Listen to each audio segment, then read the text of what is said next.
बिस्मिल्लाहिर्रहमानिर्रहीम। अस्सलाम वालेकुम डियर स्टूडेंट, कैसे हैं आप सब? खैरियत से होंगे। आज हमारा लेक्चर नंबर 3 है फर्स्ट ईयर के चैप्टर नंबर 10 का। पीछे हमने जितने भी लेक्चर देखे, हमने सबसे पहले लेक्चर 1 में इंटरनेट के बारे में देखा, इंटरनेट की हिस्ट्री देखी, आईपी एड्रेसिंग के बारे में देखा। आईपी एड्रेसिंग दो टाइप्स की थी, IPv4 और IPv6, और उसके बाद DNS domain name system addressing के बारे में देखा। आज हम ये देखने के लिए जा रहे हैं ईमेल क्या होता है। Email stand for the electronic mail. सब लोग ईमेल के बारे में जानते हैं।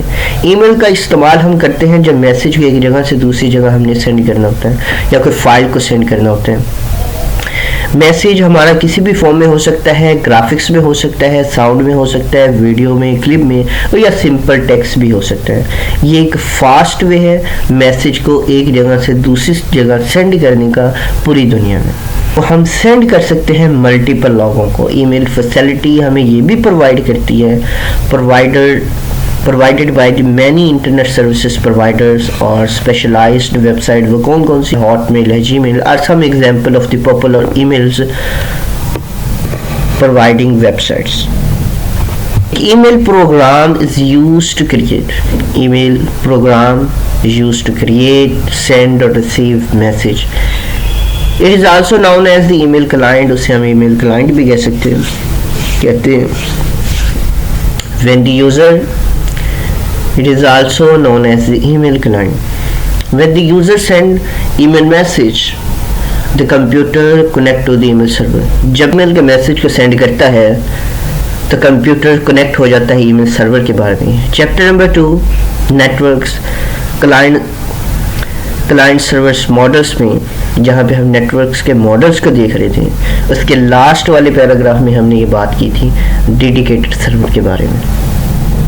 मैंने आपको तब भी कहा था कि हर सर्वर अपना स्पेसिफिक टास्क को परफॉर्म कर रहा होता है। जैसे वेब सर्वर है तो वो वेबसाइट्स के डाटा मैनेज कर रहा है, ईमेल सर्वर है तो वो ईमेल्स को मैनेज कर रहा है। कोई ईमेल्स आ रही हैं, कोई ईमेल जा रही हैं, डिलीट हो रही हैं, तमाम ईमेल्स के डाटे को मैनेज कर रहा है ईमेल सर्वर्स। फाइल सर्वर्स का काम फाइल्स को मैनेज करने, और प्रिंटर सर्वर के साथ प्रिंटर को मैनेज करना and transmit the copy of the message to the server.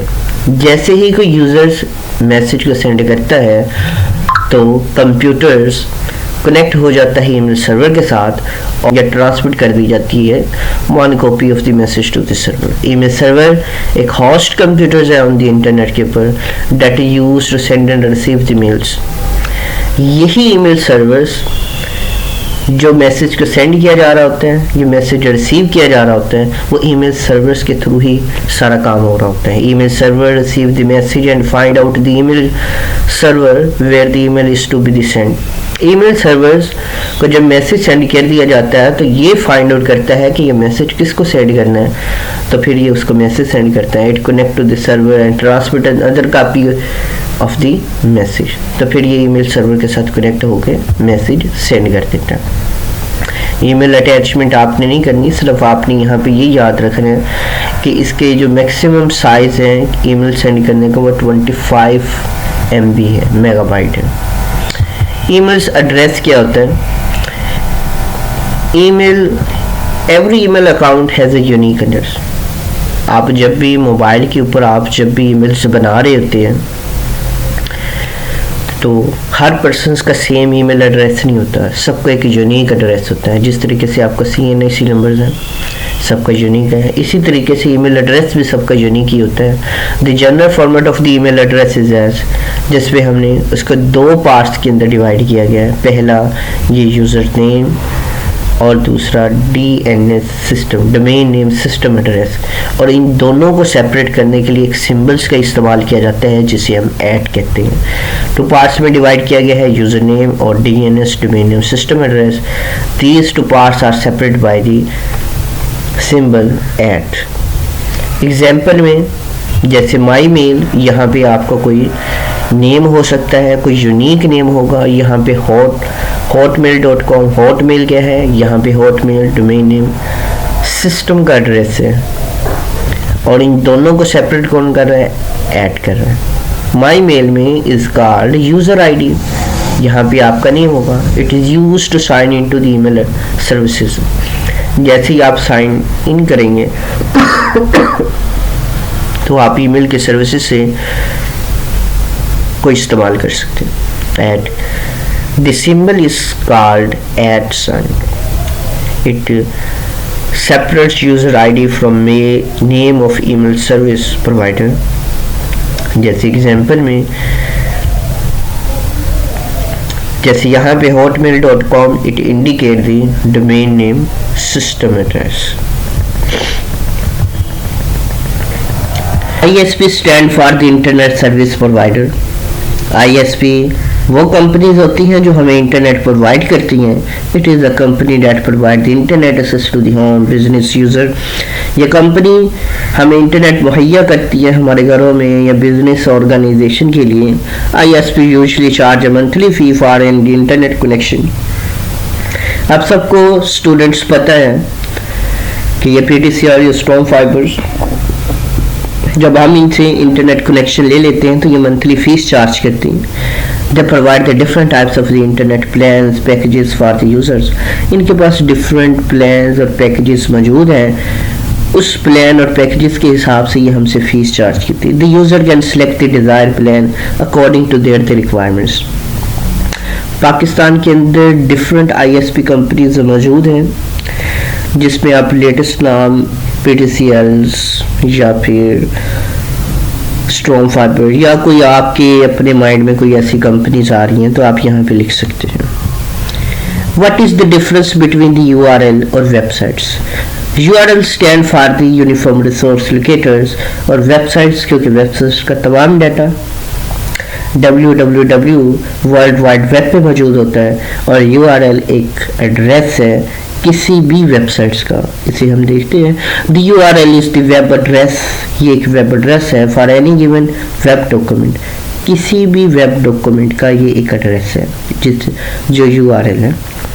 Every web document has a unique URL, her web documents का एक यूनिक URL एड्रेस मौजूद होता है, और URL is written in the web browsers to visit the web page. तो हम URL address को web browser में जाके लिखते हैं और हम वेब पेजेस को जाके फिर विजिट करते हैं। जैसे मिसाल के तौर पे ये एक URL एड्रेस लिखा हुआ है। अब वेबसाइट क्या होती है? Website is the collection of the related web pages store on the computer around the world, क्योंकि websites collection of the web documents का है जो कि किसी वेब सर्वर्स के ऊपर पूरी दुनिया में पड़ा हुआ है, और वहाँ पे तमाम डॉक्यूमेंट्स, वेब डॉक्यूमेंट्स का डाटा उस वेब सर्वर के पास मौजूद है। Anyone can view these web pages. अगर कोई पर्सन उन वेब पेजेस को व्यू करना चाह रहा है तो वो वहाँ से एड्रेस लिखेगा वेब ब्राउज़र में और वो व्यू कर सकते हैं। जैसे यहाँ पे नीचे एक एड्रेस दे दिया गया है और आप उस वेब पेज को जाके विजिट कर सकते हैं। यही इन दोनों के बीच में डिफरेंस है। सर्च इंजन क्या होता है? Search engine is the website that provide the facility to find out the required website on a particular topic. Search engine की मदद से, यह सर्च इंजन एक वेबसाइट है जो मुझे ये फैसिलिटी प्रोवाइड करती है कि मैं किसी भी स्पेसिफिक टॉपिक्स यहाँ पे जाके सर्च कर सकता हूँ और उसके रिलेटेड इंफॉर्मेशन को व्यू कर सकता हूँ। एक user can search any topic on the internet. अगर कोई यूज़र कोई भी टॉपिक को इंटरनेट पे सर्च करता है यूजिंग सर्च इंजन की मदद से, तो internet content a lot of the information. तो इंटरनेट के पास उसकी बहुत सी इंफॉर्मेशन मौजूद है। एक large number of the websites about the different topics are available. एक user can not remembers all the websites. User तमाम वेबसाइट्स को रिमेंबर नहीं कर सकती। He can search different website using search engine. तो हम सर्च इंजन की मदद से कोई भी कीवर्ड लिखते हैं और उसके रिलेटेड इंफॉर्मेशन हमारे सामने आ जाती है। Search engine contain the record of the many websites. Search engine के पास बहुत सी वेबसाइट्स का रिकॉर्ड मौजूद है। It searches the required websites and display them to the user. Search engines are very powerful tool for finding the information. Search engines एक बहुत powerful tool है जिसकी मदद से मैं कोई भी इंफॉर्मेशन को सर्च कर सकता हूँ, जिसमें आप हमारे पास ब्राउज़र्स, गूगल का ब्राउज़र है, उसका सर्च इंजन मौजूद है। जैसे आपके मोबाइल के अंदर आप कोई भी ऐप को सर्च करना चाह रहे हैं तो तब भी सर्च का एक ऑप्शन मौजूद होता है।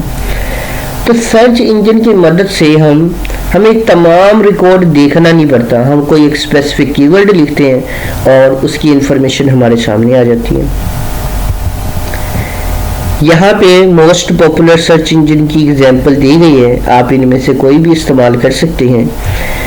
Thank you so much dear student, उम्मीद है कि आप सबको वीडियो बहुत अच्छी लगी होगी। जितना भी मैंने इस चैप्टर नंबर 10 के अंदर आपको करवाया है, इन तमाम की मैं शॉर्ट क्वेश्चन की जो फाइल है PDF बना के वो भी मैं आज सेंड कर दूंगा। तो आपने कोशिश करनी है कि जो फाइल मैंने आप लोगों को सेंड की है आपने उनमें से ही रेडी करना है।